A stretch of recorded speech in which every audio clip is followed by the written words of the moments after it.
Sa lahat, ako si Divine Diamolo at ngayong araw na ito ay tatalakayin natin ang talumpati at pagkikipanayam. Ang pagsasalita sa harap ng media ang isang kinakatakutan ng bawat individual, professional man o hindi. Malaki ang ginagampanang papel ng pagsasalita sa buhay ng tao. Madalas na nagkakaroon ng nerbiyos o takot ang isang tao lalo na kung siya ay hindi handa sa isang sitwasyon na siya ay magsalita. Ang pagtatalumpati ay isang pambihirang kasanayan sa pagsasalita na binibigyan ng mataas na lebel ng pagsasanay. Bunga ito ng kasanayang natutuhan sa akademiya na humuhubog sa kahusayan sa pag-iisip at kadalubhasaan sa pagsasalita. Tinuturing ito na masining na pagpapahayag na inihahanda o pambigkasin sa harap ng mga tao para sa gawaing formal na pagsasalita. Bawat pagtitipon o pagdiriwang lalo na sa larangan ng akademiya ay ginagamit ang talumpati. Ito ay madalas na nangingibabaw sa mga formal na pagtitipon upang maging malawak pa ang iyong pag-unawa ukol dito. Dapat mong bigyang tuon kung ano ang mga uri nito. Una, handa. Ang pinakapormal at maayos na talumpati na maaaring maganap sa anumang formal na okasyon. Binibigyan ang mga tagapakinig ng oras at pagtatanong. Pangalawa, daglian. Sa uri na ito, ang tagapagsalita ay walang anumang kaalaman sa kanyang bibigkasin o sa paksa. Ibibigay ang paksa kapag nasa harapan na ng tagapakinig. Ang tanging basihan ay ang sariling karanasan lamang. Pangatlo, maluwag. Dito ang tagapagsalita ay binibigyan ng kaunting panahon upang pag-isipan at paghandaan ang kanyang mga sasabihin sa oras ng kanyang pagtatalumpati. May mga layunin naman ng talumpati. Una, magbigay ng isang kasaysayan. Pangalawa, gumising ng damdamin at makalikha ng impormasyon. Pangatlo, magbigay impormasyon o kaalaman. Pang-apat, mapanghikayat. Panglima, nagbibigay pangaral, at pang-anim, nagpapasalamat. May mga uri naman ng kumpas at gamit ng talumpati. Una, nagpapahayag ng pagkapuot o galit. Pangalawa, nagpapahayag ng pasaklaw ng isang diwa, tao o puok. Pangatlo, nagpapahiwatig ng pagtangi, pagkabahala at takot. Pang-apat, nagpapahiwatig ng kabiguan o kawalan ng lakas. Panglima, pangtawag ng pansin sa alinmang bahagi ng katawan ng nagsasalita. Pang-anim, pagpapakita ng pagkagalit at pagkahamak. Pang-pito, kumpas na pakutsa. May mga bahagi naman tayo ng talumpati. Una ay ang panimula.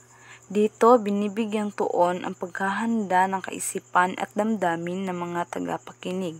Maaari itong simulan sa isang anekdota, pakwento o kaya naman sa isang kasabihan ng kawilihan ng mga tagapakinig.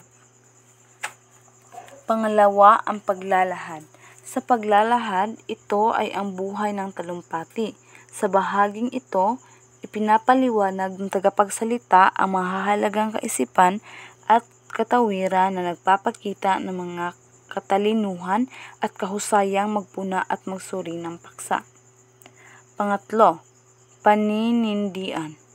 Sa paninindian, dapat na ang katawiran ay nakatatak sa isipan, damdamin at makakatotohanan na dapat makita at marinig ng tagapakinig. Pang-apat naman ay ang pamimitawan. Sa bahaging ito, nag-iiwan ng pinakamensahe ng talumpati. Dapat na ang wika ay maikli lamang upang manatili ang diwa na nais iwanan ng mga tagapakinig. Ngayon ay dumako naman tayo sa pamantayan sa paghusga ng mahusay na talumpati. Ito ay ang nilalaman 40%, hikayat 30%, tinig 15%, at bigas 15%, over total of 100%. Ngayon naman ay ang pakikipanayam. Ang pakikipanayam ay nakakatawag pansin sa mga mambabasa sapagkat parang may personal na relasyon ang taong kinakapanayam sa nagsasalita. Ito ay pag-uusap sa pagitan ng dalawang tao. Layunin ng isang panayam na makakuha ng mapanghahawakang mahalagang impormasyon sa kinakapanayam. Sa mga bagay na tulad ng gawain, kalagayan, pangyayari sa lipunan at iba pa. Kadalasan na ang kinakapanayam ng isang kilalang tao o kaya naman ito ay may kinalaman sa paksang sinasaliksik. Ngayon naman, dumako tayo sa ang pagkikipanayam at nahahati sa 4 na uri. Una ay ang factual o opinion interview. Ito ay ang tao ay kinakapanayam dahil sa kanyang pagiging otoridad sa isang lipunan. Pangalawa, personality interview. Kinakapanayam ng isang tao dahil siya ay sikat na personalidad sa lipunan. Pangatlo, biographical na panayam. Pagkikipanayam sa isang tao upang malaman ang kanyang talambuhay. Pang-apat, exclusive interview. Ito ay isang eksklusibong pagkikipanayam na maaaring ang tagapanayam lang ang naroon o kaya naman maraming mamamahayag ang nagtatanong. Kailangan ding paghandaan ang pagkikipanayam. Una, magkipagsundo sa panahon ng pagtatagpo para sa isasagawang pagkikipanayam. Pangalawa, alamin ang ilang detalye ukol sa taong kakapanayamin bago makipagtagpo at hanggat maaari magkaroon ng pananaliksik tungkol sa kanya. Pangatlo, ihanda ang lahat ng katanungan at siguraduhin nasa maayos itong pagkakasunod-sunod. Pang-apat, hanggang maaari, isulat ang mga itatanong bago ang panayam at maging handa sa anumang pagbabago sa daloy ng tanungan kung kinakailangan. Panglima, gumamit ng mga elektronikong gadget upang maiwasan ang paulit-ulit na sinasabi ng kinakapanayam at upang hindi makalimutan ng nagtatanong. Siguraduhin lamang na ito ay ihingi ng permiso o pahintulot bago ang daloy ng panayam. Sa panahon ng panayam, una, dumating sa oras, alalahanin ang bawat minuto ay mahalaga para sa kapapanayamin. Pangalawa, maging profesional sa kilos at pananalita. Pangatlo, makinig sa mga sagot at kung may lilinawin, siguraduhin maayos sa uulitin ang bahagi ng kanyang mga sagot. Pang-apat, magpakita ng tunay na interes sa isinakatuparang gawain.